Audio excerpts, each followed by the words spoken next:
नमस्कार दोस्तों, मेरा नाम है शशिकांत पंडित और आपका स्वागत है मूनस्टोन क्लासेस में। इस वीडियो में हम क्लास 10th की ज्योग्राफी की chapter number 3 that is water resources को डिस्कस करेंगे।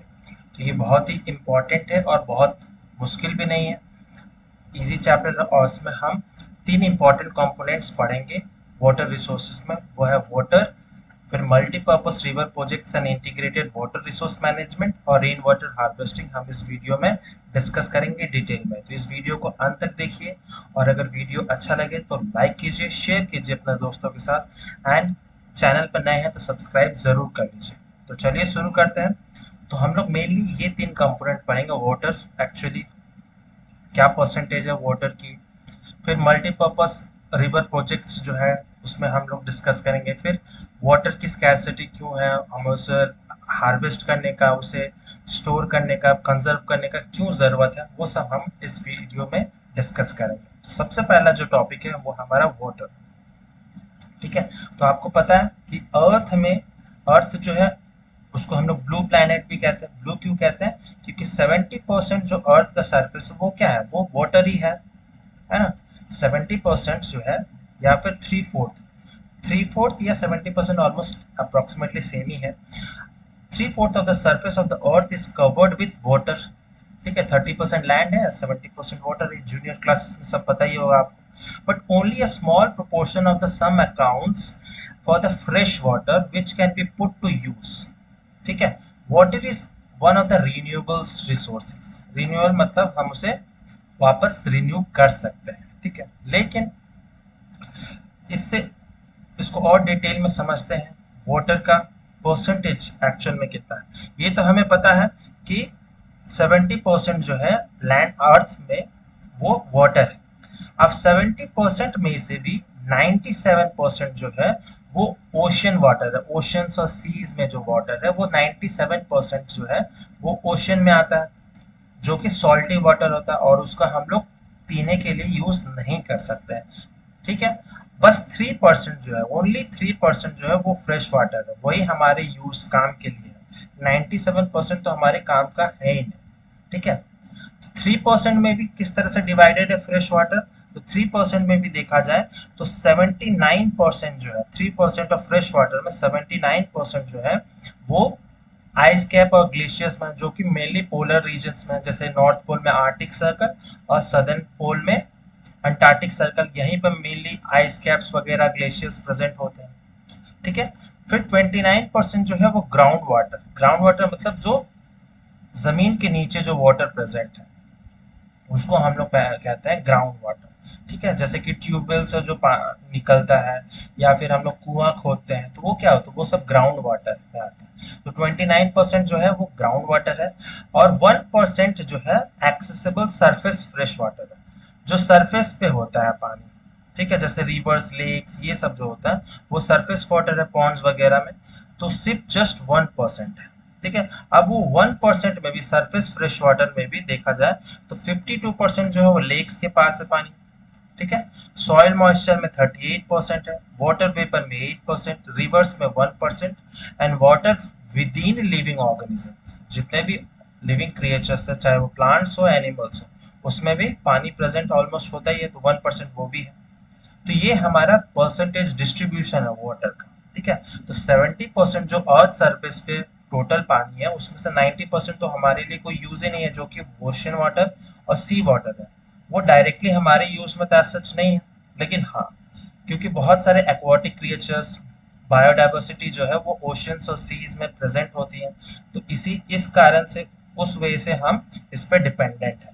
ठीक है, बहुत सारे कमर्शियल यूजेस भी है ओशंस का, बहुत सारे यूजेस, ऐसा नहीं है कि ये बिल्कुल ही हमारे यूज नहीं है, लेकिन पीने लायक, पानी पीने लायक हमारे यूज में नहीं है। पीने लायक जो है वो ओनली 3%, और 3% में भी 79% मतलब 80% तो वो पोलर आइस कैप में है। बचा 20% जो हमारे फ्रेश वाटर जो है वो ग्राउंड वाटर और लेक्स, रिवर्स में प्रेजेंट होता है। तो ये आपको डिस्ट्रीब्यूशन समझ आ गया रिवर वाटर का। तो आपको पता चल गया होगा कि वाटर तो बहुत सारा है, लेकिन पीने लायक या ह्यूमन यूज के लिए बहुत कम परसेंटेज ऑफ वाटर है। इसीलिए वाटर जो है वो एक स्केर्स रिसोर्स है। रिन्यूएबल तो है, लेकिन ये एक स्केर्स रिसोर्सेस, अगर उसे हम लोग कंजर्व ना करें तो ये जो पानी बचा है वो भी ना बचेगा। ठीक है, और आपको पता है कि पानी के बिना जीवन तो पॉसिबल ही नहीं है। आप एक दिन बिना खाए रह सकते हैं, लेकिन बिना पानी पिए तो नहीं रह सकते ना। तो इसीलिए ये स्केर्स रिसोर्स है, इसे हमें कंजर्व करना बहुत ज्यादा जरूरी है। अब हम ये पढ़े होंगे आप लोग बचपन में, हाइड्रोलॉजिकल साइकिल, हाइड्रोलॉजिकल साइकिल या फिर हम लोग वाटर साइकिल भी कह सकते हैं। तो बस मैं एक बार रिकैप्चुलेट करा दे रहा हूँ आपको। वाटर साइकिल, तो ये एक रिन्यूएबल रिसोर्स है। तो जैसे कि पानी कहाँ कहाँ प्रेजेंट है, जैसे ग्राउंड वाटर जो जमीन के नीचे है, फिर सरफेस वाटर जो पॉन्ड्स हो गया, रिवर्स, लेक्स हो गया, डैम्स में जो पानी होता है वहां पर भी पानी है, और जो मेजॉरिटी जो पानी है वो ओशन सीज में प्रेजेंट है। ठीक है, तो ये सब पानी से क्या होता है, इवापोरेशन होता है। जैसे सूरज की रोशनी पड़ती है पानी पे, यहाँ से क्या होता है, इवापोरेशन होता है। तो मतलब पानी लिक्विड से गैसियस फॉर्म में आ जाता है, लिक्विड से वो गैसियस फॉर्म में आ जाता है, इसी को इवापोरेशन कहते हैं। और सरफेस वाटर, ग्राउंड वाटर से तो डायरेक्टली इवापोरेशन नहीं होगा, लेकिन जो सरफेस वाटर है, रन ऑफ है, उन सब में भी पानी है, तो वहां से भी ट्रांसपीरे इवापोरेशन होता है। और साथ ही साथ में ट्रांसपीरेशन कहाँ से होता है, तो ट्रांसपीरेशन आपको पता है, बायोलॉजी में पढ़े होंगे कि loss of water through the green parts of the plant. तो वो वाया स्टोमाटा जो गैसियस एक्सचेंज होता है, वाटर वेपर एटमॉस्फेयर में रिलीज होता है, वो कहाँ से होता है, वो प्लांट से होता है, ग्रीन पार्ट्स ऑफ प्लांट से होता है। इसी प्रोसेस को ट्रांसपीरेशन कहते हैं। तो दोनों ही प्रोसेस होता है, लैंड पे क्या होता है, दोनों प्रोसेस होता है, इवापोरेशन भी होता है, ट्रांसपीरेशन भी होता है, इसीलिए हम इसको कहते हैं इवापो ट्रांसपीरेशन। ठीक है, लेकिन सीज में क्या होता है, सी ओशंस में मेनली, यहाँ पर तो सिर्फ पानी है, पेड़ पौधे तो नहीं है। ठीक है, तो यहाँ पर क्या हो रहा है, सिर्फ इवापोरेशन हो रहा है। फिर ये इवापोरेशन मतलब वाटर वेपर जाके वो क्लाउड्स फॉर्म करता है, फिर क्लाउड जो है वो कंडेंस होता है, टेम्परेचर कम होता है, और साथ ही साथ में जब वो बहुत ज्यादा हेवी हो जाता है तब वो बारिश शुरू हो जाता है, रेनफॉल, या फिर हम इसको प्रेसिपिटेशन कहते हैं। तो अगेन क्या हो गया, वो पानी फिर से अगेन ग्राउंड वाटर ओशंस में फिर मिल जाता है। तो ये पूरा एक साइकिल है, इसी को बोलते हैं हाइड्रोलॉजिकल साइकिल या वाटर साइकिल। ठीक है, तो water is a renewable resource but A scarce resource. ठीक है, आपको ये समझ आ गया होगा। अब आपको पता होगा water scarcity and need for conservation and management. आपको ऐसे फोटोज बहुत मिल जाते होंगे जब mainly northern part of India में, सदर्न पार्ट में भी जो ड्रॉट प्रोन एरियाज हैं, जहाँ पर पानी की बहुत ज्यादा कमी हो, या जहाँ पर रेनफॉल बहुत कम होता हो, रेनफॉल जैसे वेस्टवर्ड साइड जैसे जैसे जाएंगे, जैसे थार डेजर्ट हो गया राजस्थान का, सौराष्ट्र वाला रीजन जहाँ पर बारिश कम होती है, बुंदेलखंड रीजन, वहाँ पर बारिश कम होती है, तो वहाँ पर पानी की दिक्कत बहुत ज्यादा होती है गर्मी के दिनों में स्पेशली। ठीक है, तो ये कुछ फोटोज हैं जो आपको एहसास दिलाएगी कि पानी की कितनी प्रॉब्लम है इंडिया में। ठीक है, और ये जो आपको ऐसे लाइंस नजर आते होंगे जहाँ पीने के पानी के लिए बहुत लंबी लंबी लाइंस होती है, और जरूरी नहीं है कि ये विलेजेस में हो, राजस्थान या छोटे शहरों में हो, ये बड़े बड़े शहरों में भी यही सीन होता है, जैसे दिल्ली, बॉम्बे, कोलकाता, चेन्नई, सब जगह में ऐसा प्रॉब्लम, स्पेशली जो मार्च से लेकर जून का टाइम होता है, जो सूखे का जो टाइम होता है, जब बारिश नहीं होती है, मानसून नहीं होता, तो ऐसा सीन्स नजर आने लगता है, क्योंकि पानी की डिमांड उस समय बहुत ज़्यादा बढ़ जाती है मेट्रोपॉलिटन सिटीज़ में, क्योंकि वहाँ पर ऑलरेडी पॉपुलेशन बहुत ज़्यादा है। ठीक है, तो जैसे कि इस मैप में शो हो रहा है, 54% of the Indian faces high to extremely high water stress. तो आधे से ज़्यादा जो जनसंख्या है इंडिया का, वहाँ पर वाटर स्ट्रेस की प्रॉब्लम है, और हाई टू एक्सट्रीमली हाई है। ठीक है, ज़रूरी नहीं है, जैसे कि वेस्टर्न पार्ट ऑफ इंडिया देखिए, जैसे पंजाब, नॉट पंजाब, पंजाब में भी दिक्कत है, लेकिन राजस्थान, हरियाणा, दिल्ली, वेस्टर्न यूपी, फिर ये गुजरात का जो सौराष्ट्र महाराष्ट्र वाला जो रीजन है, बुंदेलखंड रीजन, फिर वो मालवा प्लेटू वाला रीजन, फिर सदर्न में डेक्कन प्लेटू, ये सब जो रेड, डीप रेड से है, वहाँ पर क्या है, वहाँ पर बहुत ज़्यादा extreme level of water scarcity है। लेकिन नॉर्थ ईस्टर्न स्टेट आप देखेंगे तो वहां पर वैसा कोई पानी का वैसा स्केर्सिटी ऐसा नहीं है, क्योंकि वहां पर अबंडेंट में क्या है, वहां पर वेजिटेशन भी है, जहां वेजिटेशन होगा वहीं पर बारिश भी अच्छी होती है। इसीलिए देखिए जैसे वेस्टर्न घाट वाला एरिया है, वेस्टर्न घाट में पानी की वैसी दिक्कत नहीं होती क्योंकि वहां पर वेजिटेशन है, तो जहाँ वेजिटेशन होगा वहां पर इवापोरेशन ट्रांसपीरेशन होगा, और ट्रांसपीरेशन होगा तो क्लाउड होगा, क्लाउड होगा तो रेनफॉल होगा, तो वहां पर वाटर साइकिल सही चलता है। लेकिन जो डेजर्ट वाले एरियाज हैं, जो सेमी एरिड एरिड एरियाज, वहां पर पानी की बहुत ज्यादा दिक्कत है। और ये क्योंकि शहर जो है वो धीरे धीरे डेजर्ट बनते जा रहे हैं, जिसको डेजर्टिफिकेशन बोल रहे हैं, तो क्या हो रहा है, बहुत सारे मेजर सिटीज जैसे कोलकाता देख लीजिए, चेन्नई, बॉम्बे, इन सब जगहों में पानी की बहुत ज्यादा दिक्कत है। तो इसीलिए हमें पानी बचा के रखना बहुत जरूरी है, नहीं तो पॉसिबल ही नहीं होगा लाइफ। ठीक है। The availability of water resources tend to vary over space as well as time। जैसे मैंने आपको मैप में शो किया कि अलग अलग जगह में पानी का जो वाटर लेवल है वो अलग अलग जगह पे अलग है ना। Water scarcity is mainly caused because of over exploitation as well as excessive use।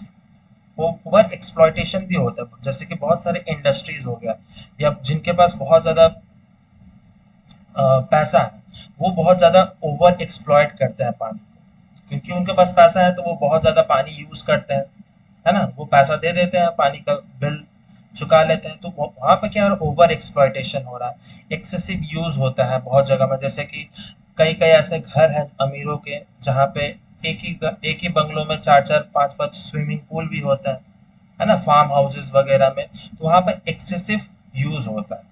और जो भी स्विमिंग पूल में पानी होता है उसे हम लोग को चेंज करना होता है। ठीक है। तो उसमें क्या हो रहा है, एक्सेसिव यूज हो जाता है, जरूरी नहीं है तो भी हम लोग उसको यूज कर रहे हैं। And also unequal access to water among the various social groups, है ना। गरीबों के पास पानी का कनेक्शन नहीं है, अमीरों के पास तो है, गरीबों के पास पुअर, मैक्सिमम लोगों के पास सेफ ड्रिंकिंग वाटर का सप्लाई नहीं होता। ठीक है। तो अनइक्वल एक्सेस भी है, अमीरों के पास तो सारा ऑप्शन से अवेलेबल है, ठीक है, लेकिन गरीबों के पास ऑप्शन ही अवेलेबल नहीं है। इसीलिए उनको क्या थोड़ा अनसेफ या जो हेल्दी वाटर नहीं होता वो नहीं मिल पाता, इसके कारण उनका हेल्थ कंडीशन और भी ज्यादा वर्स होते जाता है। ठीक है। Unequal access to water, over exploitation, excessive use.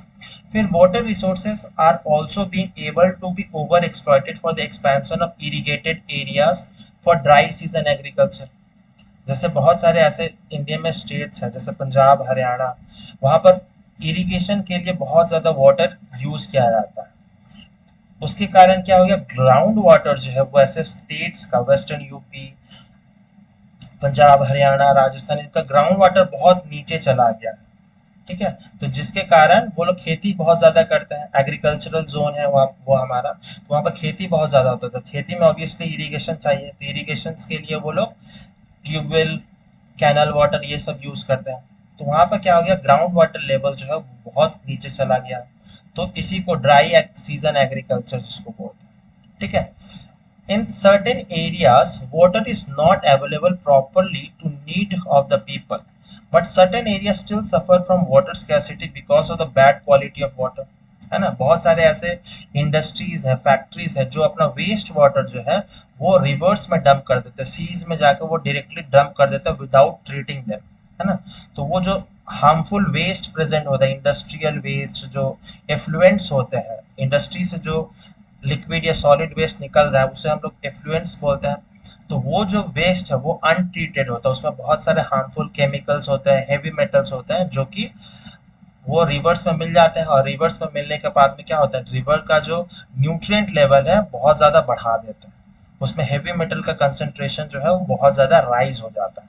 Heavy metal जैसे हो गया मर्क्यूरी, हो गया मर्क्यूरी नाइट्रेट, हो गया मर्क्यूरी नाइट्रेट, कैडमियम, कॉपर, ये सब क्या है, हेवी मेटल्स हैं। तो इनका कंसेंट्रेशन बढ़ जाने से क्या होगा, आर्सेनिक, तो इन सब के कंसेंट्रेशन बढ़ जाने से बहुत सारे, अगर लोग वैसा पानी यूज करते हैं तो बहुत सारी बीमारियां होती हैं, है ना। जैसे मर्क्यूरी कंसेंट्रेशन, पॉल्यूशन के पानी को यूज करने से क्या होता है, मीनामार्टा डिजीज होता है।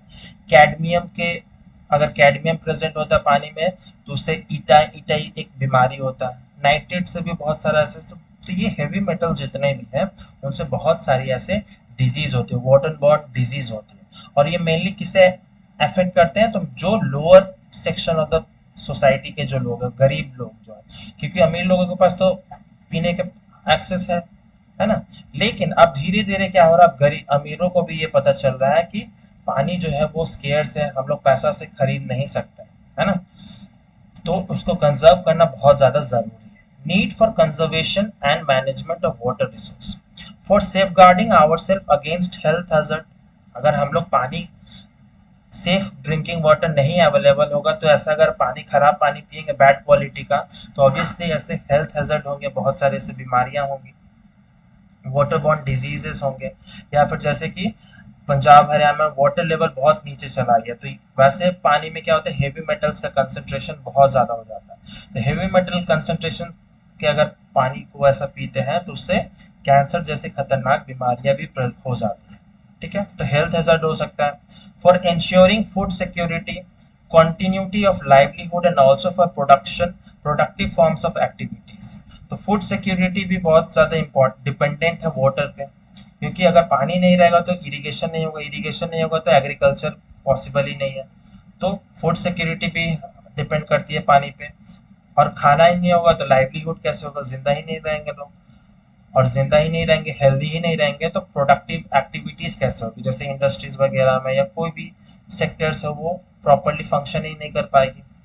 For prevention of degradation of natural ecosystem.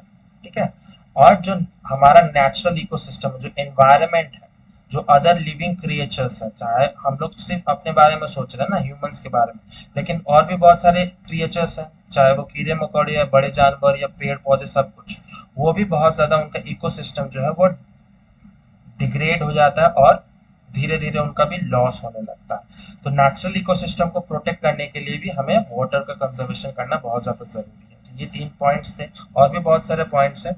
फिर आते हैं multipurpose river projects and integrated water resource management. ठीक है, the conservation of water in ancient time was done by the construction of well-developed hydraulic structures। तो ancient time से ही बहुत सारे hydraulic structure जो है, एंशियंट हाइड्रोलिक स्ट्रक्चर आपको नजर आ जाएंगे। जैसे इस टाइप ऑफ एक स्ट्रक्चर होता था जिसको बहुत बार आपने सुना होगा, बावली बोला जाता, बावलीस। जैसे अगर आप दिल्ली में रहते होंगे तो आपको पता होगा अग्रसेन की बावली, या पंजाब सॉरी गुजरात में है रानी की बाव। तो वो सब जो स्ट्रक्चर्स है वो हाइड्रोलिक स्ट्रक्चर्स है, जहां पर पानी को कंजर्व किया जाता था। जैसे कि ये एक फोर्ट है राजस्थान में, उसके आसपास में ऐसे वाटर को कंजर्व करने के लिए पॉन्ड बनाया गया है फोर्ट के आसपास में। तो ये सब हाइड्रोलिक स्ट्रक्चर्स है, एंशियंट टाइम से ही हम लोग वाटर को कंजर्व करने के बहुत सारे स्ट्रक्चर्स जानते हैं। ठीक है, सच एस, और आज के टाइम पे जैसे यूज होता है, डैम्स बनाते हैं which are built of stone rubble, reservoirs, embankments and also canals for irrigation। Canals मतलब नहर, जैसे आपने सुना होगा भाखरा नंगल कैनाल, इंदिरा गांधी कैनाल, तो जिसके लिए वो मेनली इरिगेशन पर्पस के लिए होता है। The construction of dams in modern times is a contribution to continuing the tradition। और आज के टाइम में ऐसे स्ट्रक्चर्स भी प्रेजेंट हैं, और ऐसे स्ट्रक्चर को प्रिजर्व करके भी रखना बहुत ज़्यादा ज़रूरी है। साथ ही साथ में हमें नए स्ट्रक्चर्स जैसे डैम्स हो गए, बराजेस हो गए, उनको भी बनाना होगा, और उसके कंजर्व करने के लिए बहुत ज़्यादा हेल्पफुल भी रहता है। तो अब हम डैम्स देख रहे हैं, तो डैम्स क्या होता है। तो a dam refers to a barrier situated across the flow of water which obstruct direct as well as retard the flow by creation of a reservoir, lake or impoundment। तो basically ये मैंने 2 photos attach की है। तो यहाँ पर एक river से पानी आ रहा है, उसको हम लोग डैम को क्या बोलते हैं, बांध बोलते हैं। तो हम लोग एक कंक्रीट का स्ट्रक्चर बना देते हैं। ठीक है, उसमें तो क्या हो जाता है, उस पानी को जो वाटर का फ्लो है, वाटर ऐसे बह रहा है, ठीक है, हम यहाँ पे कंक्रीट का स्ट्रक्चर बना देते हैं, तो वाटर क्या हो जाएगा, यहाँ पर स्टोर हो जाएगा। इसी ऐसे ही स्ट्रक्चर्स को बेसिकली डैम बोला जाता है।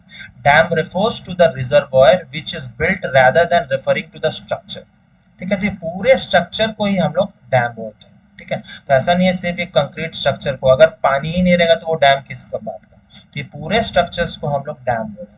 ठीक है, तो डैम्स में क्या होता है, डैम्स को हम लोग मल्टीपर्पज यूज कर सकते हैं, और उसमें बहुत सारे गेट्स प्रेजेंट होते हैं। जैसे इस फिगर में आपको दिख रहा होगा, ये सब बहुत सारे गेट्स होते हैं जो बहुत ज़्यादा अगर पानी स्टोर हो जाता है रिजर्वायर में, तो उसका गेट हम लोग ओपन कर देते हैं, और गेट ओपन करते हैं और उसको एक टरबाइन पे हम लोग उसको पानी को गिराने का कोशिश करता है। तो वो टरबाइन पे ग्रो गिरता है, तो टरबाइन क्या होता है, रोटेट करने लगता है, तो वो मैकेनिकल एनर्जी हो जाता है। फिर वो मैकेनिकल एनर्जी जो है वो कन्वर्ट हो जाता है इलेक्ट्रिकल एनर्जी में। ठीक है, तो आपको पता ही होगा law of conservation of energy, क्या energy can neither be created neither be destroyed. तो यहाँ पे क्या हो रहा है, एनर्जी चेंज हो जा रहा है मैकेनिकल से इलेक्ट्रिकल एनर्जी, तो इसी को हम लोग बोलते हैं हाइड्रो इलेक्ट्रिसिटी जनरेशन। तो डैम्स जो है हाइड्रो इलेक्ट्रिसिटी जनरेट करने के लिए भी बहुत ज़्यादा हेल्पफुल रहता है। तो अलग अलग टाइप्स ऑफ डैम्स होते हैं, रिजर्वायर्स होते हैं, इसके बहुत सारे यूजेस हैं, वो हम धीरे धीरे समझेंगे।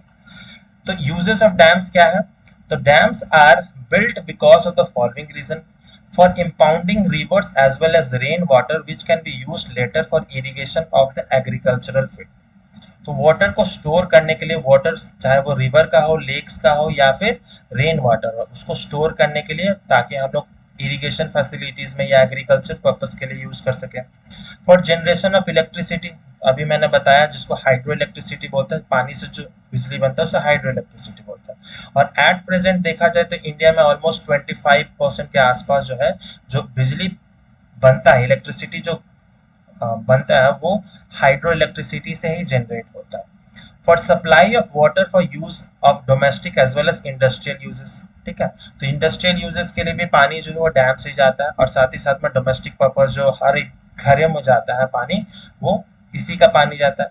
फॉर कंट्रोलिंग फ्लड्स, तो फ्लड्स को कंट्रोल करने के लिए भी डैम्स बहुत ज़्यादा इंपॉर्टेंट होता है। डैम्स तो बेसिकली अगर बहुत ज़्यादा, जैसे पानी बहुत ज़्यादा बह रहा है, बहुत ज़्यादा बारिश हो गया, तो उसके क्या होगा, वो जो डैम है, डैम वाला स्ट्रक्चर, वो पानी को एक जगह में इकट्ठा करके रख देगा, है ना। तो उसी तरह से हम लोग फ्लड को कंट्रोल कर सकते हैं। For recreation, inland navigation as well as breeding of fish, तो फिशिकल्चर के लिए भी बहुत इंपॉर्टेंट है, फिश ब्रीडिंग के लिए भी। साथ ही साथ में इनलैंड नेविगेशन, जैसे कि एक लेक से दूसरे जगह में अगर हमें ट्रैवल करना हो, एक जगह से दूसरे जगह में, या रिवर्स के थ्रू ट्रैवल करना है, तो इनलैंड नेविगेशन भी हो सकता है। और रिक्रिएशनल पर्पस भी है, वाटर स्पोर्ट्स जैसे एक्टिविटीज जो है, वो डैम्स में बहुत सारे water sports activities, recreational purpose या टूरिस्टिक प्लेस बनाया जा सकता है डैम्स को। ठीक है, तो ऐसे बहुत सारे डैम है, वो हम लोग मैप में समझेंगे कौन कौन सा डैम कहाँ प्रेजेंट है। ठीक है, तो ये सब तो हो गए यूजेस। ठीक है, अब एक मैं जो बता रहा था कि डैम्स और भी टाइप ऑफ स्ट्रक्चर्स होते हैं जो वाटर को रोकने में हेल्प करता है। जैसे डैम होता है और एक बराज होता है। तो डैम और बराज में डिफरेंस मेनली ये होता है, डैम जो होता है वो बेसिकली ज्यादा बड़ा स्ट्रक्चर होता है, लार्ज स्ट्रक्चर्स होता है। ठीक है, वो लार्ज अमाउंट ऑफ वाटर को होल्ड करके रखता है, रिजर्व करके रखता है, और इसमें गेट्स बहुत सारे होते हैं। और डैम का मेन पर्पस होता है हाइड्रो इलेक्ट्रिसिटी जनरेट करना। लेकिन जो बराज होता है वो छोटे होते हैं, उसके गेट छोटे होते हैं, वो कम अमाउंट ऑफ वाटर स्टोर करते हैं, और बराजेस में हम लोग इलेक्ट्रिसिटी जनरेट नहीं कर सकते। ठीक है, तो बराज जो होता है basically smaller version of dam ही होता है। ठीक है, तो ऐसा दिल्ली में आपने सुना होगा ओखला बराज है। ठीक है, तो ऐसे बहुत सारे आपको बराजेस मिलेंगे, डैम मिलेंगे, वियर भी मिलेगा,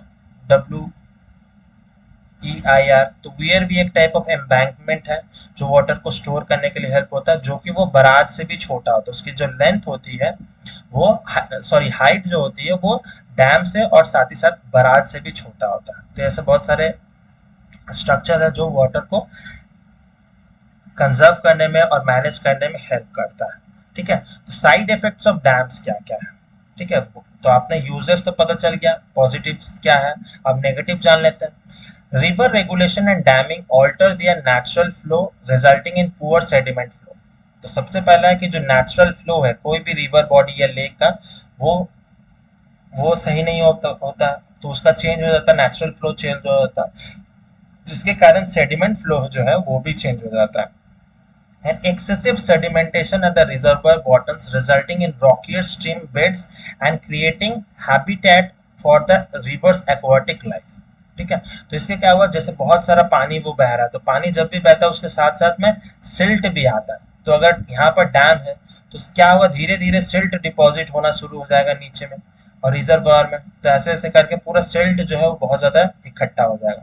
तो सिल्ट इकट्ठा हो जाएगा तो स्ट्रीम जो होगा वो रॉकियर हो जाएगा, वो ऐसे ऐसे करके रॉकियर वेव्स बनने लगेंगे। वेव्स बनने लगेंगे तो साथ ही साथ जो एक्वाटिक क्रिएचर्स है उनकी लाइफ डिस्टर्ब होगी, और साथ ही साथ में क्या होगा, जो सिल्ट डिपॉजिट हो गया, बहुत ज्यादा सेडिमेंटेशन हो गया, तो यहाँ पर जो डैम स्ट्रक्चर है उसका जो डैम स्ट्रक्चर टूटने का भी डर होगा ड्यू टू हेवी सेडिमेंटेशन। ठीक है, तो ये सबसे पहला ड्रॉबैक है डैम्स का। Dams also fragment reverse making migration of aquatic fauna difficult, particularly for spawning. तो फिश ब्रीडिंग के लिए बहुत ज्यादा इम्पैक्ट करता है। जो फिश ब्रीड करने के लिए एक जगह से दूसरा जगह जाना होता था, उसमें क्या कर रहे हैं हम लोग, एक जोग्राफिकल बैरियर बना दे रहे, तो फिश एक जगह से दूसरी जगह जा ही नहीं पा रहा, तो वहां पर ब्रीडिंग पॉसिबल नहीं है।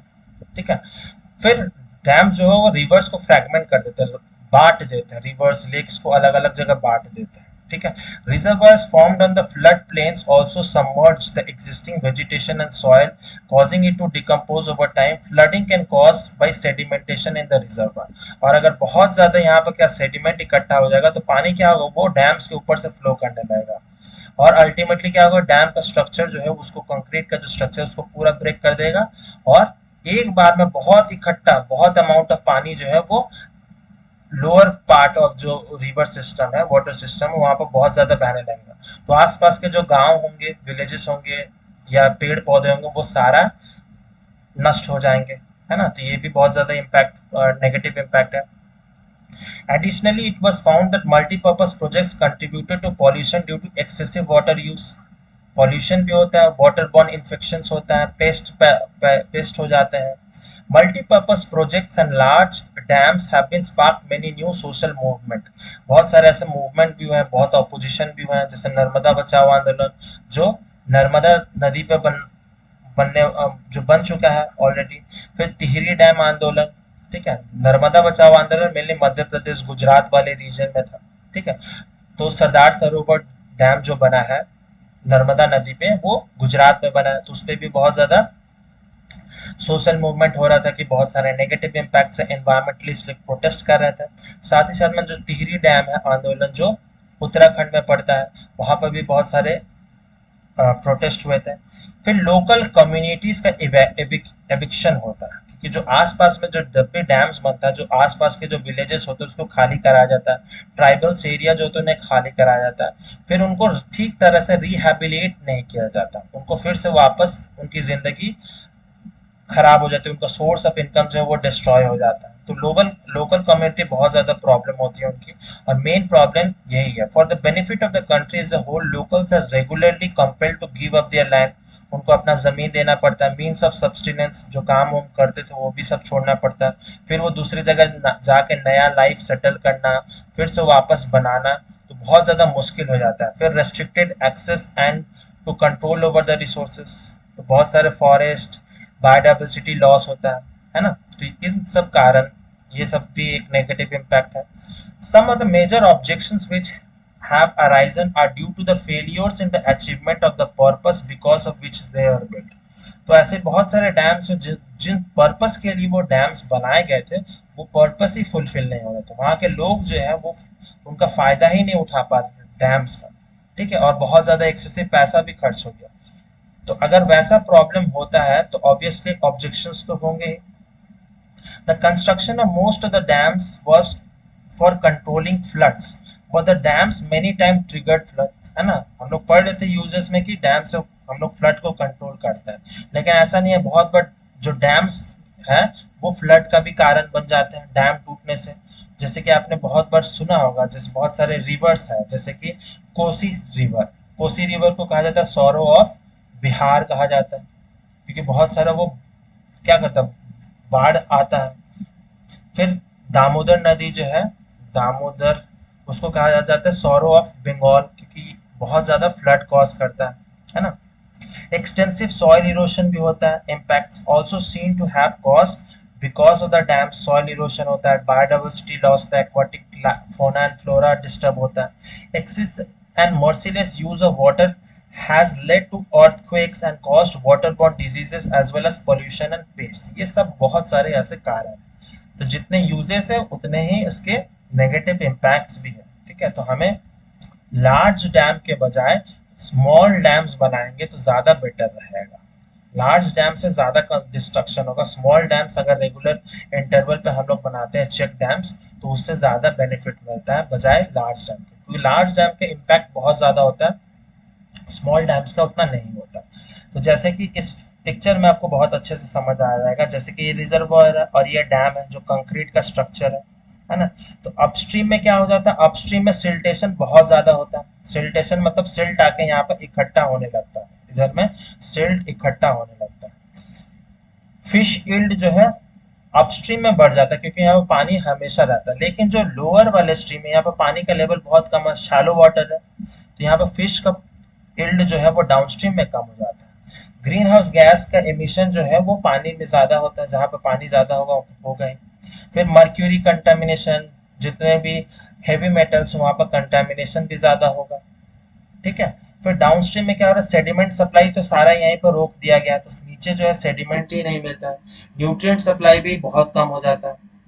ग्रीन हाउस एमिशन तो होगा ही, mercury contamination, heavy metals contamination भी दोनों जगह ही हो रहा है, क्योंकि हम लोग नेचुरल फ्लो जो है उस वाटर का ब्रेक कर दे रहे हैं। ठीक है, तो इसके कारण होगा। फिर फ्लड बहुत आने के चांसेस होते हैं जब भी डैम ब्रेक होगा। जब हेवी सिल्टेशन हो जाएगा तो क्या होगा, ये डैम ब्रेक होने का चांस होगा, या बहुत ज्यादा सिल्ट इकट्ठा हो गया तो पानी जो ऊपर से बहने लगेगा, है ना, ऊपर से बहने लगेगा। तो अल्टीमेटली क्या होगा, डैम कभी ना कभी टूटेगा ही, तो नीचे वाले जो एरियाज है फ्लड, वो फ्लड हो जाएगा। वहां पर जो आसपास के जो विलेजेस होंगे वो डिस्टर्ब हो जाएंगे, ट्राइबल्स लोगों का पॉपुलेशन अलग जगह रिहेबिलिटेट करना होगा, जो कि कभी गवर्नमेंट सक्सेसफुली कर ही नहीं पाता। तो ये सारे ड्रॉबैक्स है डैम्स के, है ना। फिर हम लोग आते हैं बहुत सारे, ये बहुत इंपॉर्टेंट है, मैपिंग में बहुत बार पूछा जाता है, Indian major rivers and dam. तो कौन कौन सा रिवर है और कहाँ पर प्रेजेंट है। तो सबसे पहले ऊपर से हम लोग शुरू करेंगे, तो नॉर्थ इंडिया में जो मेनली जो है IJCRBS। I for means Indus, J means Chenab, sorry, J means Jhelum, C means Chenab, R Ravi, B Beas and Sutlej. ये सारे रिवर्स हैं। यहाँ पर कुछ कुछ इंपॉर्टेंट डैम्स है, जैसे चमीरा डैम जो है वो जम्मू कश्मीर में है। भाखड़ा नंगल डैम जो इम्पोर्टेंट है, वेरी इंपॉर्टेंट। टिहरी डैम जिसको मैं बता रहा था उत्तराखंड में, ये भी इम्पोर्टेंट है। ठीक है। फिर नरोरा जो उत्तर प्रदेश में वेस्टर्न यूपी में प्रेजेंट है। वेस्टर्न इंडिया, ईस्टर्न इंडिया में आ जाए तो जैसे रिहान डैम जो है वो बॉर्डर एरिया पे पड़ता है, छत्तीसगढ़ झारखंड और उत्तर प्रदेश का, रिहान डैम। फिर दामोदर नदी पे बहुत सारे डैम मिल जाएंगे जो झारखंड और वेस्ट बंगाल में फैले हुए हैं, तिलैया डैम, कोनार, माइथन, पैंचेट, ये सब इम्पोर्टेंट है। फिर हीराकुड डैम जो वेरी वेरी इंपॉर्टेंट है, जो महानदी रिवर्स पे है, तो वेरी वेरी इंपॉर्टेंट है, मल्टीपर्पज डैम प्रोजेक्ट है। फिर जैसे कोटा बराज हो गया, राणा प्रताप सागर वेस्टर्न पार्ट में। फिर इंदिरा सागर भोपाल वाले रीजन में है। सरदार सरोवर, ये भी बहुत इंपॉर्टेंट डैम है जो कि नर्मदा नदी पे है। फिर रामागुंडम आंध्र प्रदेश में, वेरी वेरी इंपॉर्टेंट, ये इलेक्ट्रिसिटी के लिए, अभी सोलर इलेक्ट्रिसिटी के लिए, सोलर एनर्जी के लिए बहुत फेमस हुआ है, न्यूज में रहता है। निजाम सागर जो आपके हैदराबाद वाले रीजन में मिलेगा। कोयना डैम महाराष्ट्र में। फिर नागार्जुना सागर आंध्र प्रदेश में। तुंगभद्र, फिर कृष्णा कृष्णा राजा सागर, मेट्रो डैम। ठीक है, तो ये सब जो डैम्स है बहुत सारे इंपॉर्टेंट इंपॉर्टेंट डैम्स हैं और रिवर सिस्टम है। आपके एनसीईआरटी बुक में बहुत सारे डैम और रिवर्स के डैम्स के अटैच्ड है, तो आप वहां से भी देख सकते हैं। और नहीं तो आपको अगर डिटेल में पढ़ना है तो आपके जो एटलास बुक होगा उस बुक में भी आपको बहुत ज्यादा डिटेल में पता चल जाएगा, एटलास में। ठीक है। तो जैसे कि एक प्रोटेस्ट बहुत ज्यादा फेमस हुआ था, नर्मदा बचाओ आंदोलन या सेव नर्मदा, उसमें से एक फेमस लीडर थी जो मेनली प्रोटेस्ट कर रही थी, जिनका नाम आपको जानना जरूरी है, मेधा पाटकर, है ना। तो एनवायरमेंटलिस्ट थी, अब वो पॉलिटिक्स ज्वाइन कर ली है। refers to the non-government organization or NGO which is responsible for mobilization of the tribal people, farmers, environmentalists as well as human rights activists against the Sardar Sarovar Dam, which is constructed across the Narmada River in the Gujarat। तो ये dam जो था प्रस्तावित था जब नेहरू जी का time था, नेहरू की जी के टाइम से ही ये डैम प्रस्तावित था कि सरदार सरोवर डैम बनेगा। लेकिन उसको बहुत बार नेग्लेक्ट किया गया और अल्टीमेटली जो है वो 2018 के करीब में जाके कंप्लीट हुआ। जब मोदी गवर्नमेंट आई तो उसको कंप्लीट किया गया। तो बहुत सारे प्रोटेस्ट हुए तो भी मोदी गवर्नमेंट ने इसको बनाया। ठीक है, तो उसमें प्रोटेस्ट में बहुत सारे ट्राइबल ग्रुप्स, फार्मर्स, एनवायरमेंटलिस्ट, वो सब प्रोटेस्ट कर रहे थे। तो अब टाइम ही बताएगा कि इसके यूजेस और इम्पैक्ट्स क्या क्या है। ठीक है, originally the focus was mostly on environmental issues which were in relations to trees which would be submerged under the dam water. At present it has refocused the aim of enabling poor citizens, mostly the displaced people, for getting full rehabilitation facilities from the government. तो mainly ऐसे बड़े बड़े जो आंदोलन होते हैं, dams बनते हैं, जैसे नर्मदा बचाओ हो गया, सरदार सरोवर वाला, तिहरी डैम हो गया, इन सब में मेन फोकस तो होता है बायोडाइवर्सिटी, तो होता ही है, एनवायरमेंट को नुकसान होता ही है, साथ ही साथ में जो ट्राइबल्स, पुअर लोग, जो विलेजर्स हैं, उनको जो डिस्प्लेस किया जाता है अलग जगह, उनको रिहेबिलिट नहीं कर पाया जाता। तो ये बहुत ज्यादा इंपॉर्टेंट इश्यूज है। और नेहरू जी कहते थे कि डैम्स जो है वो टेम्पल्स ऑफ मॉडर्न इंडिया। तो वेरी इंपॉर्टेंट लाइन है, टेम्पल्स ऑफ मॉडर्न इंडिया किसने कहा था? तो नेहरू जी ने कहा था। और किसके रेस्पेक्ट में कहा था? तो डैम्स को कहा था, क्योंकि डैम से बहुत ज्यादा अलग अलग हमारा यूजेस है, इलेक्ट्रिसिटी भी हो रहा है, एनर्जी भी हो रहा है, एनर्जी प्रोड्यूस हो रहा है, aquaculture, pisciculture, recreational purpose, flood control, है ना। तो बहुत सारी यूजेस, इसीलिए हम उसको बोलते हैं इरिगेशन फैसिलिटीज, इसीलिए हम लोग बोलते हैं उसको मल्टीपर्पस रिवर प्रोजेक्ट्स। ठीक है, अब हम लोग पानी को किस तरह से कंजर्व किया जा सकता है, तो डैम तो पता कर लिया हम लोग ने। हम लोग रेन वाटर हार्वेस्टिंग को, क्योंकि इंडिया जो है वहाँ पर सब ट्रॉपिकल क्लाइमेट होती है, यहाँ पर बहुत अच्छी खासी बारिश हो जाती है, तो हमें रेन वाटर को भी हार्वेस्ट करना बहुत ज्यादा important है। तो rain water harvesting refers to the method by which rainfall is collected for the use in future. The rainwater which is collected can be stored and utilized in a different ways or for direct use for recharging purpose. ठीक है, तो जिस तरह से for example यहाँ पर rain water है, बारिश हो रही है, वहां पर जितना भी पानी कलेक्ट कर, वो हमें कलेक्ट करके अंडरग्राउंड में स्ट्रक्चर बना सकते हैं, टैंक्स बना सकते हैं, जिससे हम लोग उस पानी को दोबारा से यूज करने के लिए अलग अलग पर्पस के लिए इरिगेशन में यूज करते हैं, एग्रीकल्चर में यूज कर सकते हैं, या फिर जैसे घर में पोछा लगाना हो, या फिर पेड़ पौधों को पानी देना हो, गाड़ी आपके अगर व्हीकल है तो उसको धोना हो, वो सब हम लोग उसका काम कर सकते हैं उस पानी से। हाँ, ये पीने लायक तो पानी नहीं होगा, क्योंकि पॉल्यूशन बहुत ज्यादा है, तो पी तो नहीं सकते हैं। तो इस तरह से हम लोग रूरल एरियाज में भी बना सकते हैं और अर्बन में भी बना सकते हैं। लेकिन इसमें एक प्रॉब्लम है, बारिश तो बहुत ज्यादा होती है, लेकिन हम लोग ग्राउंड वाटर को रिचार्ज नहीं कर पा रहे हैं। क्यों? क्योंकि सब जगह में क्या हो रहा है, कॉन्क्रीटाइजेशन हो जा रहा है। अगर पूरा एरिया है, पूरा अगर हम लोग लैंड एरिया को कंक्रीट कर देंगे, पत्थर सीमेंट वगैरह से बना देंगे, तो रेन वाटर जो है वो परकोलेट नहीं कर पाएंगे। मिट्टी में क्या होता है, परकोलेट कर जाता है, पानी इनसाइड चला जाता है, तो उससे क्या होता है, ग्राउंड वाटर रिचार्ज हो जाता है। ठीक है, तो खेतों में अभी भी आप गांव में जाएंगे तो बहुत जगह में वहां पर ग्राउंड वाटर भी यूज किया जाता है पीने के लिए भी। ठीक है, लेकिन बहुत सारे अर्बन सेंटर्स में, जैसे दिल्ली हो गया, गुड़गांव, इन सब जगह में क्या होता है, बहुत ज्यादा कंक्रीटाइजेशन हो गया। तो पानी क्या होता है, रेन वाटर का जो पानी है वो ठीक तरह से परकोलेट नहीं कर पाता, धरती के अंदर जा ही नहीं पाता, तो ग्राउंड वाटर भी रिचार्ज नहीं होता, साथ ही साथ में फ्लड भी आता है। तो दिल्ली का जो फ्लड अभी आया था, फ्लड लाइक सिचुएशन कह सकते हैं, वो इसी कारण से होता है। तो कंक्रीटाइजेशन हम जितना करेंगे उतना ही प्रॉब्लम होगा। तो रेन वाटर हार्वेस्टिंग करना तो जरूरी है ही, लेकिन कंक्रीटाइजेशन को भी हमें कम करना होगा। जितना ग्रीन स्पेस हम लोग बना सकते हैं उतना अच्छा होगा, क्योंकि पेड़ पौधे ज्यादा एब्जॉर्ब कर लेते हैं पानी, तो फ्लड उससे भी कंट्रोल कर सकते हैं। तो एफोरेस्टेशन भी बहुत अच्छा टेक्निक है। तो different types of rain water harvesting जान लेते हैं। अलग अलग एरियाज में अलग अलग है, अलग अलग नाम्स है। जैसे in hilly and mountainous areas the people built diversion channels like that called गुल्स और कुल्स of the western Himalayas for the use in agriculture. जो वेस्टर्न हिमालय से उत्तराखंड, हिमाचल प्रदेश, जम्मू कश्मीर, लद्दाख वाले रीजन में इस तरह से डाइवर्सन चैनल बना दिया जाता है, जिसको गुल्स एंड कुल्स बोला जाता है। जैसे कि अगर रिवर ऐसे बह रहा है तो इसको डाइवर्ट कर दिया जा रहा है, और इधर में इम्पाउंड में एक पॉन्ड टाइप ऑफ बना दिया जा रहा है। ठीक है, तो डाइवर्सन चैनल है। तो इसका जो रिवर में अगर एक्स्ट्रा पानी है वो इधर मूव कर जाएगा, तो इससे हम लोग फ्लड कंट्रोल कर सकते हैं। तो ये एक स्ट्रक्चर है जो वेस्टर्न हिमालयस में होता है। फिर roof top water rain water harvesting, ये तो बहुत कॉमन है, सिटीज में, अर्बन सेंटर्स में भी होता है, साथ ही साथ में विलेजेस में भी होता है। is used very commonly for practicing storing drinking water, particularly in the dry states of Rajasthan। Rajasthan का जैसलमेर, बाड़मेर वाला रीजन, जोधपुर वाले रीजन में, और साथ ही साथ में अब जितने भी नए नए बिल्डिंग्स बन रहे हैं उसमें भी ये स्ट्रक्चर बनाया जा रहा है। गवर्नमेंट्स इसको लीगलाइज कर रही है कि roof top rain water harvesting करना बहुत ज़्यादा ज़रूरी है, और स्पेशली जितने भी गवर्नमेंट बिल्डिंग्स जो नए नए बन रहे हैं तो वो उसका फोकस भी रहता है। In the floodplains of West Bengal, peoples have developed inundation channel for the irrigation of their field। तो बहुत जगह में वेस्ट बंगाल टाइप में बहुत छोटे छोटे क्या होते हैं, तालाब अलग अलग एरियाज में कुछ दूरी पे डग कर दिया जाता है, ताकि एक्स्ट्रा पानी जो है उस तालाब में जाके गिर जाए, और उससे हम लोग फ्लड को कंट्रोल कर लेते हैं। और साथ ही साथ में क्या होता है, वाटर लेवल भी ऐसे में रिचार्ज हो जाता है। तो ये वेस्ट बंगाल का टेक्निक है।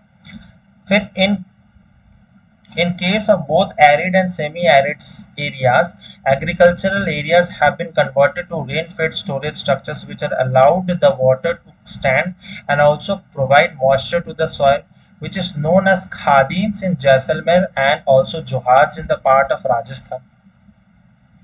तो जो एग्रीकल्चरल एरियाज होते हैं, ठीक है, तो वहां पर हम लोग खादीन एक टाइप ऑफ बांध बना देते हैं। ठीक है, बांध जो होता है वो कंक्रीट का नहीं होता है, लेकिन स्टोन्स का मेनली होता है। तो उससे क्या होता है, वाटर यहाँ पर क्या हो रहा है, यहाँ पर इकट्ठा हो जा रहा है क्रॉप्ड एरिया में। तो खादीन्स मतलब क्रॉप्ड एरिया, और ये जैसलमेर में प्रैक्टिस किया जाता है। और जोहाज जो है वो अदर पार्ट्स ऑफ राजस्थान जैसे जोधपुर वाले एरियाज में उसको कहा जाता है। तो खादीन्स ये उसको क्रॉप्ड एरिया को कहा जाता है। यहाँ पर पानी क्या स्टोर हो जा रहा है। ठीक है, और साथ ही साथ में एक शैलो डग वेल भी बनाया जाता है। जो भी पानी है यहाँ से क्या हो रहा है, वाटर जो है वाटर लेवल रिचार्ज हो जा रहा है। तो यहाँ पर क्या है, एक्वाफायर में जो है वो पानी आ जा रहा है।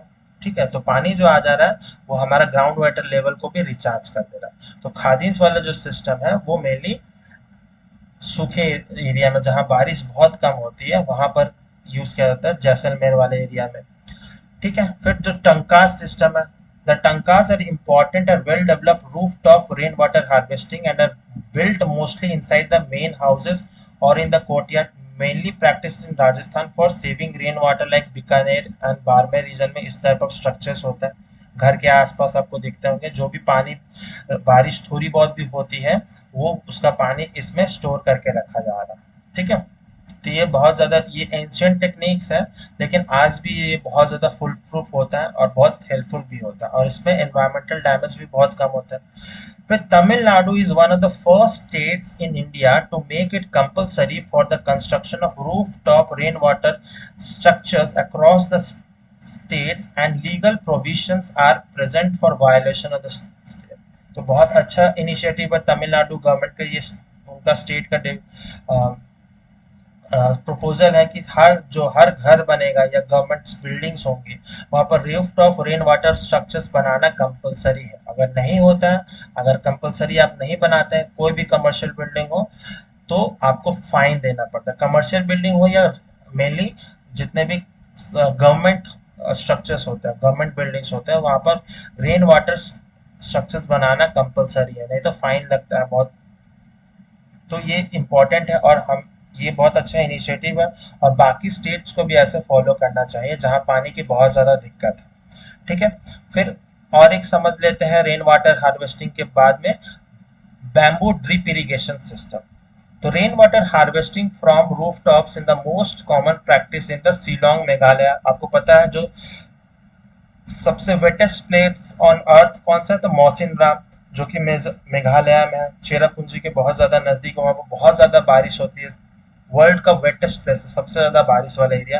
फिर भी वहाँ पर वाटर स्कैरसिटी का प्रॉब्लम होता था, पहले होता था, अब बहुत ज़्यादा ठीक कर लिया गया है। Meghalaya 200-year old methods for drawing water from springs and streams using bamboo pies is widely used। तो बहुत सारे पुराना उनका टेक्निक है, जो स्ट्रीम से, जो झरने से पानी आता है, रिवर से जो पानी आता है, वो कलेक्ट करते हैं वाया बैम्बू पाइप्स के थ्रू। तो बैम्बू से वो बैम्बू वाले ऐसे स्ट्रक्चर्स बनाते हैं जिससे वो पानी को कंजर्व करते हैं। About 80 to 20 liters of water enter the bamboo pipe system get transported over 100 of meters। तो ये बहुत ज़्यादा एनवायरमेंट फ्रेंडली भी है बैम्बू। तो ये पानी जो है वो बहुत लंबे लंबे दूरी तक, कुछ किलोमीटर्स तक भी ये पानी को भेजने में हेल्प करता है। And finally reduces 20 to 80 drops पर minute at the site of the plant. ठीक है, तो ये एग्रीकल्चर में भी बहुत ज़्यादा यूज होता है। तो ये ऐसे स्ट्रक्चर्स बनाया होता है जो एग्रीकल्चर फील्ड में वो पानी उनको मिलते जाता है। फिर द बैम्बू चैनल सेक्शन, जैसे कि इस फोटो में बहुत ज़्यादा आपको क्लैरिटी मिल जाएगा। तो लेट सपोज यहाँ पर एक स्ट्रीम है, यहाँ पर पानी आ रहा है धीरे धीरे, ठीक है, और हमें पानी चाहिए, यहाँ तक पानी पहुँचाना है। तो ऐसे बैम्बू के बहुत सारे स्ट्रक्चर्स बना दिए जाते हैं। ठीक है, तो मेन चैनल है जहाँ पानी इकट्ठा हो रहा है, जहाँ से पानी एंटर कर रहा है बैम्बू में, वो फर्स्ट मेन चैनल है। फिर वहां से डाइवर्सन चैनल बनाया जाता है, कहाँ तक हमें पहुंचाना है। तो ये सारे जो स्ट्रक्चर्स हैं बैम्बू लकड़ी के ही बनते हैं। जैसे डाइवर्सन चैनल्स बने होते हैं जहाँ जहाँ पहुंचाना है। फिर उस चैनल्स में हम लोग जो होता है उसमें होल्स कर देते हैं, अलग अलग रीजन्स में होल्स, छोटे छोटे होल्स बना देते हैं जो कि स्पेसिफिक जगहों पे पानी गिरे, बूंद बूंद के हिसाब से पानी गिरे। तो इसी को क्या बोलते हैं, ड्रिप इरिगेशन फैसिलिटी। ठीक है, तो ड्रिप इरिगेशन फैसिलिटीज इसी को बोलते हैं। पानी का बूंद बूंद गिरना, कहाँ गिरना है, उसका लोकेशन बहुत ज़्यादा इंपॉर्टेंट है। बहुत ज़्यादा कैलकुलेशन किया जाता है इसमें स्ट्रक्चर्स बनाने में। और एक देखा जाए तो ये ऊपर में अपसाइड हिल वाले रीजन में, और ये लोअर साइड है, लोअर एलिवेशन के रीजन वाले में। तभी जाके वाटर जो है वो ग्रेविटी के थ्रू वो नीचे तक पहुंच जाता है, लोअर लेवल तक। ठीक है, तो ये नॉर्थ ईस्टर्न स्टेट में मेनली प्रैक्टिस किया जाता है बैम्बू चैनल सेक्शन, है ना। Reduce channel section and diversion units are used at the last stage of the water application. The last channel section enables water to be dropped near the roots of the plant. Pipes are taken high above when they pass a road।